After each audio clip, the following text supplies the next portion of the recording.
Welcome, everybody. We're speaking with professional sports bettor Ted Savransky out in Las Vegas, and Ted's going to talk about the NBA futures. And Teddy, first of all, Happy New Year to you and your family. I read your article on this futures, and what I really liked about it was you were talking about the history, and it's been 20 years since a number 6 or further down has won the title. So as you said in your articles, numbers don't lie. And as I read further and then looked at the top 4 candidates for the future odds, I mean, you just nailed it on the head. So if you can, give us a little more breakdown and how that might have changed since you wrote the article, and do you like any dark horses outside of the top 4? Sure, and it's more than 20 years. You can go back 35 years in the NBA, dating back to 1980, and you're going to find 5 eventual champions seated at number 3 or higher.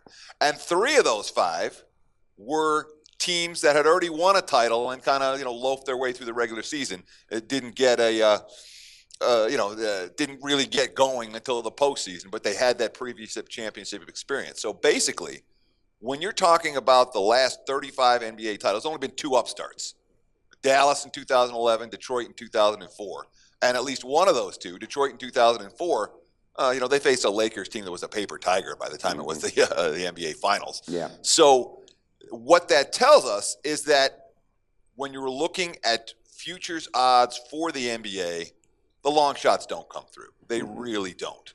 And when you're trying to find value with Golden State priced at plus 140, with Cleveland and San Antonio priced in a very similar range, it's hard to find value at that price point at this point of the season when you're going to get the same odds 3 months from now. Why lock up your money now compared to where you would be if you wanted to do it in March or April? Yeah. It doesn't make any sense to me. So in general, I'm not a big fan of the NBA futures market. And in general, I'm not particularly excited about recommending any NBA future plays. And what I like about that, Ted, and not to cut you off, what I really like about what you said is if you can get that same bet down the road, hell, that's just only being safer because nobody knows what injuries are going to play into this. And what I also read in your article is the impact that injuries have, obviously, on the futures and as it gets closer. So I couldn't agree with you more. But just for some food for thought, because I heard off camera you had made a comment about having to pick someone and maybe, thinking maybe Miami could be that team, and then I know deep down you don't feel that, but do you not at all believe maybe the Thunder, who are starting to put some things together under Billy Donovan? Of course, it's a different offensive team. All right, they're starting to slow down a bit, which they've never done under Scotty Brooks,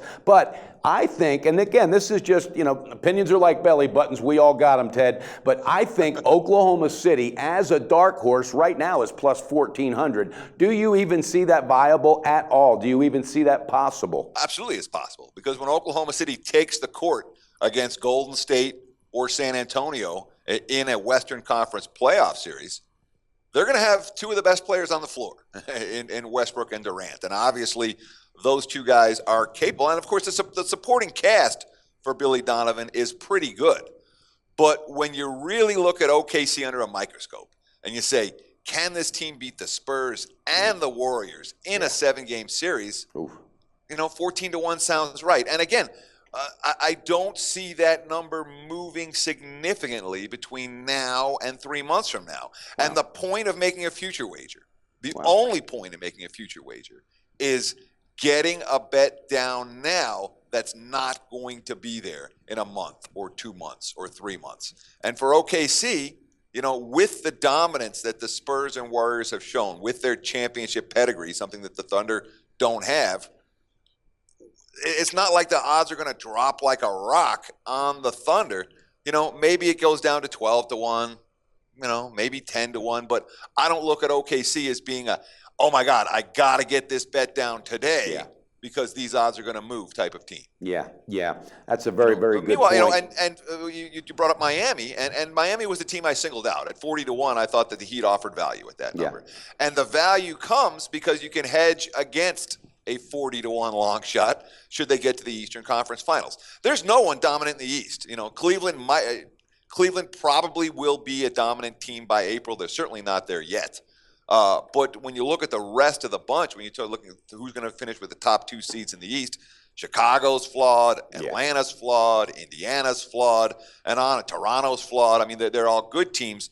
None of them are elite teams. Yeah. And, Miami's got that championship pedigree. They've got a two-time winner at head coach. They've got the Bosch-Wade connection. They have a deep team. They play defense. They have a lot of the things we like to look for from potential champs. And with a shot to finish one of the top 2 seeds, 40-1, yeah, that's not a bet. There are horrible bets out there. Miami at 40-1 is not a horrible bet. Gotcha. And I was going to ask you about that because I think an unseen weapon for Miami is this Hassim Whiteside. This guy brings it night in and night out. And I know they do have championship pedigree. My only concern is Wade. He's a step older. And I don't know. I just don't see Bosch as excited and as enthused as he's been in years past. Now, maybe I'm just not watching enough. But what I worry about with that one is they may tire out and they may have injuries play more into that. My other question for you, Ted, was Cleveland plus 280. Now, I know, and you said it very well, they'll put it together a little later. That's what they do. And the last couple games, I've seen some spark that was not present a month ago. Do you feel if they stay injury-free, legitimately, Cleveland could wrap this whole thing up this year? Operative word could. Yeah. I mean, there's 3 teams in my mind that are, deserve to be co-favorites for the title. That's Cleveland, Golden State, San Antonio. Yeah. And of those 3 teams, the Cavs have the clearest path, the easiest path to reach the finals. Yeah. So, do I think that Cleveland's very live to cut down the nets this year? I guess you don't cut down the nets in the NBA, but you know what I mean. Get a ring this year? Yeah, absolutely. They're one of the 3 teams likely to win it. Yeah. But you're not getting, the plus 300. Gotcha. Although, again, the one thing that I talked about in the article that's definitely worth repeating here, future odds are not the same from sportsbook to sportsbook. Yeah. Point spreads will be the same a lot of times, maybe a half-point differential between one book and another. Future odds vary dramatically from one book to the next based on each book's individual liabilities. Yeah. If you can find Cleveland at better than 3-1, yeah, there's worse bets to make. I wouldn't argue with it, but at the sport, I use Sportsbook AG just to use one sportsbook as opposed to a very confusing piece with 15 odds from all different books.